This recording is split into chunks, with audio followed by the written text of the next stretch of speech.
Hi everybody, welcome back to my YouTube page. My name's Eric, the Investigative Millennial, and today we're going to be talking about a topic that, well, it has a lot of bad blood between Christians and atheists, and that is morality. Now don't go anywhere. Don't click off, please. Don't click off yet. I know you may have heard this topic. I'm not here to tell you, that atheists can't be good people. That's not what this video is about.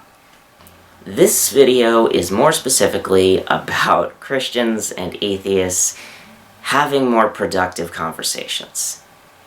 Because I have seen this all over YouTube, especially in the apologetics sphere, which is my domain, and while I'm not going to deny that there are Christians out there who have a very prejudiced view of atheists, which I don't condone, in the apologetic space, which is where I spend most of my time talking or interacting with atheists about atheist-related things, most of the time when this argument comes up, it's not exactly what people are thinking.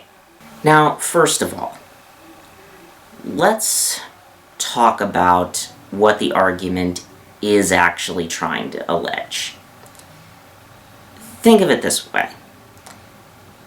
Atheists and Christians quite commonly discuss the cosmological argument as well as the fine-tuning argument to an extent. Now, both sides are acknowledged to believe that the universe exists.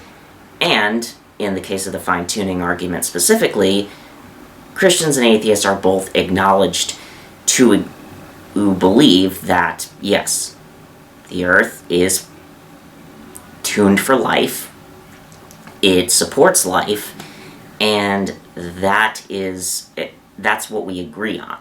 Now, what we don't agree on is that these two things are proof of God or evidence for God.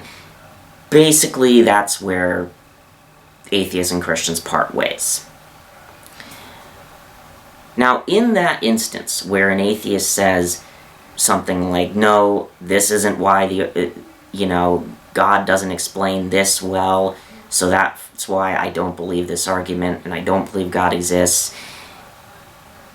we are not disagreeing about the fact that the universe exists.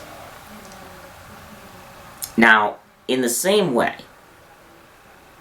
morality, while it isn't a scientific fact in the same way, like you can't, analyze things through like laboratory experiments or anything like that, we both agree morality exists. Now, there is also a debate between subjective and objective morality, but Christians and atheists will both agree that some type of morality exists.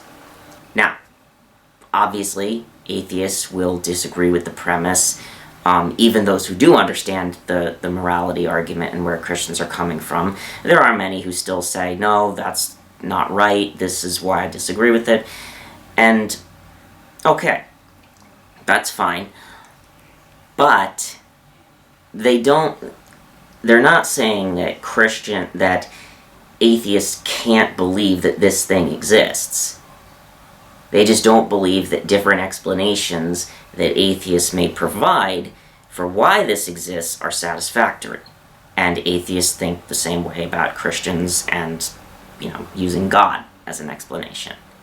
So, that's most of the time what Christians are specifically saying in the apologetics sphere. So the next time you have, say, a conversation with a Christian, if you're an atheist, and if you're a Christian who's discussing things with an atheist from the Christian side, it is always good to at least clarify the specific terms. Heck, you can even steal my thing. Well, actually, don't do that. Just, you can send him this video or something. Now, there are many other ways that we can talk about this argument, my goal isn't really to convince you that this argument is sound or valid or that you should believe in God because of it. It's merely so that Christians and atheists can simply talk. This is sort of my contribution to hopefully give people a bit of a new perspective, and also to help Christians to maybe better articulate this idea, which I know what they're saying, but in many cases they don't phrase it right. There's a lot of different ways to improve dialogue, and I hope this video can at least help do that. So I hope you enjoyed this video. Thank you so much for checking me out, and also if you like this, you can subscribe. And also, I have a channel that is a new channel that also features me that is devoted to my cats. You can take a look at a lot of their antics by checking out the channel in the description. So I hope you liked it, and God bless.